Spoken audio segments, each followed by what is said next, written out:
नमस्कार दोस्तों, मेरा नाम है विपिन और स्वागत है आप सभी का साइंस ऑफ हेल्थ में। दोस्तों, इस समय पूरी दुनिया में बहुत सारी ईटिंग पैटर्न हैं, बहुत सारे डाइट्स हैं जो लोग सलाह देते हैं कि ये डाइट लीजिए तो आपको ओवरऑल आपकी हेल्थ इम्प्रूव होगी, अच्छी रहेगी, आप बहुत बड़ी बड़ी बीमारियों से दूर रहेंगे। तो उनमें से एक डाइट है पैलियो डाइट, जिसके बारे में हम लोग आज डिस्कस करेंगे।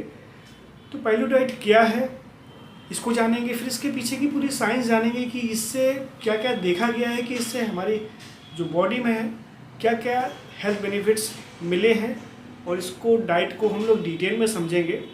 तो चलिए आगे बढ़ते हैं। तो सबसे पहले इस पैलियो डाइट जो है इसको हम लोग पैलियोलिथिक डाइट भी बोलते हैं।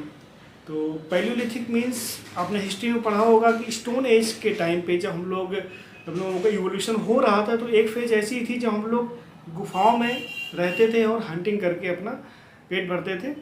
तो उस टाइम की जो डाइट है वो आप फॉलो करना है। तो इस वजह से स्टोन एज डाइट भी बोलते हैं, पैलियोलिथिक डाइट भी बोलते हैं इसको।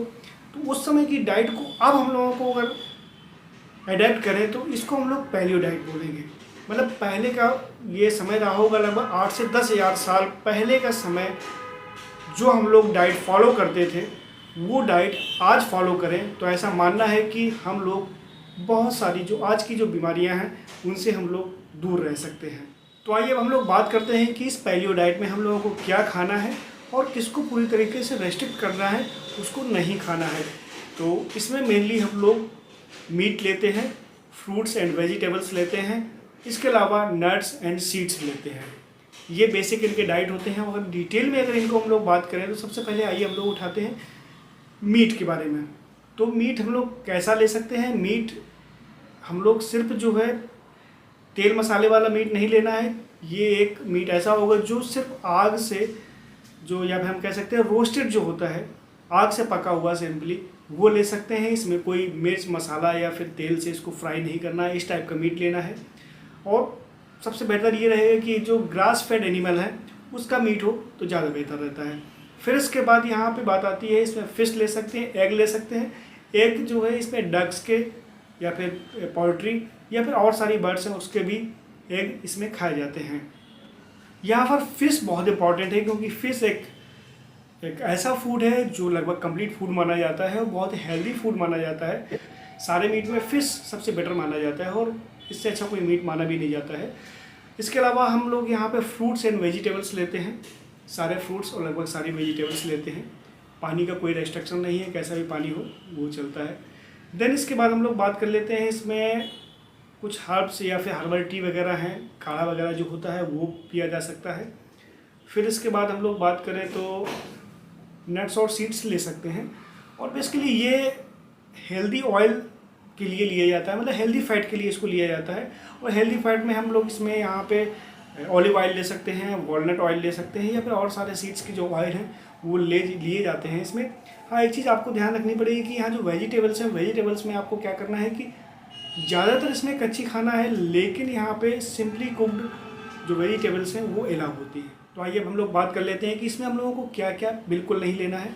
तो इसमें सबसे पहले आता है डेयरी प्रोडक्ट, मतलब आपको मिल्क नहीं ले सकते हैं, मिल्क प्रोडक्ट नहीं ले सकते हैं कोई। और इसके अलावा आप इसमें शुगर नहीं ले सकते हैं, साल्ट नहीं ले सकते, रिफाइंड साल्ट नहीं ले सकते हैं। हाँ, अगर आप जो सी साल्ट है या फिर जो रॉ सॉल्ट आता है, रॉक सॉल्ट आता है, वो आप इसमें ले सकते हैं, इंक्लूड किया जाता है। इसके अलावा आपको जो ग्रेन्स हैं वो नहीं लेना है, लेग्यूम नहीं लेना है। मतलब आप गेहूँ, चावल, ओट्स या ब्रेड, बिस्किट वगैरह या फिर दलिया या फिर ओट वगैरह आप नहीं ले सकते हैं इसमें, क्योंकि आपको ग्रेन नहीं अलाउ है। आप दालें नहीं ले सकते हैं, कोई चना वगैरह नहीं ले सकते हैं, आप पीनट्स नहीं ले सकते हैं इसमें, तो ये आप नहीं ले सकते हैं। इसके बाद जो जितने भी प्रोसेस्ड फूड हैं वो बिल्कुल आप नहीं ले सकते हैं। यहाँ पे रिफाइंड जितने भी हैं, रिफाइंड ऑयल हो गया है, रिफाइंड साल्ट हो गया, शुगर हो गया, वो तो मैंने बता दिया। और रिफाइंड चीज़ें आपको बिल्कुल, रिफाइंड फ्लोर, ब्रेड वगैरह आप बिल्कुल नहीं ले सकते हैं इसमें। तो इस तरीके से आप पैलियोलिथिक डाइट में ये ले सकते हैं और ये नहीं ले सकते हैं, वो आप समझ गए होंगे। लेकिन लोगों का मिसकंसेप्शन रहता है कि इसमें मेनली मीट लिया जाता है, मीट का पोर्शन ज़्यादा होता है। लेकिन आप ये समझ लें कि इसमें मीट सिर्फ 3% दिया जाता है, बाकी आप fruits, vegetables and nuts and seeds लेने होते हैं। बाकी ओनली 3% मीट लेना होता है इसमें। तो इस प्रकार से ये diet mainly fruits and vegetables पर बेस्ड होती है। और जो इस डाइट को फॉलो करते हैं उनका मानना है, they believe that our human body is not genetically equipped for the modern day food, या फिर हम ये कहें कि मॉडर्न डे जितने भी फार्मिंग प्रैक्टिसेस हैं उनके लिए हमारी बॉडी जेनेटिकली इक्विप्ड नहीं है, उसके लिए नहीं बनी हुई है।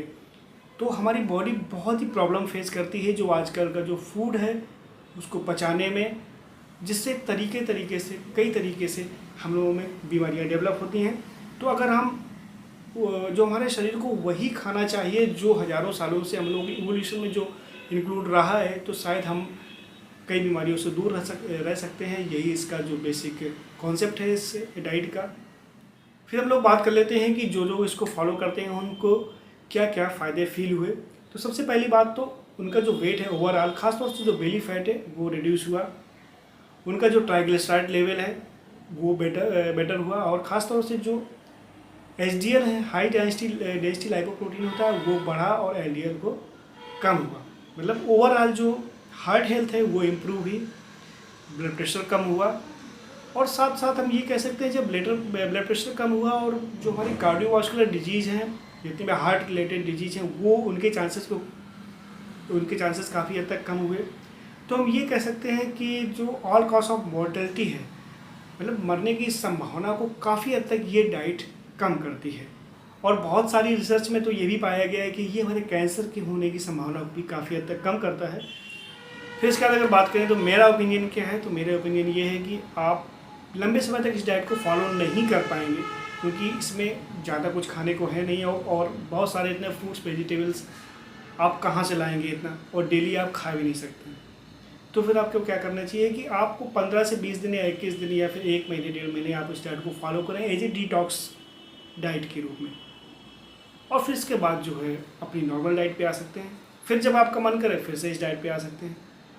तो ये था पैलियोलिथिक डाइट। तो उम्मीद है आज का ये वीडियो आपको पसंद आया होगा, तो कमेंट बॉक्स में ज़रूर बताइएगा। तो मिलते हैं अगले वीडियो में, तब तक अपनी और अपनों की सेहत का खूब ख्याल रखिए। धन्यवाद दोस्तों।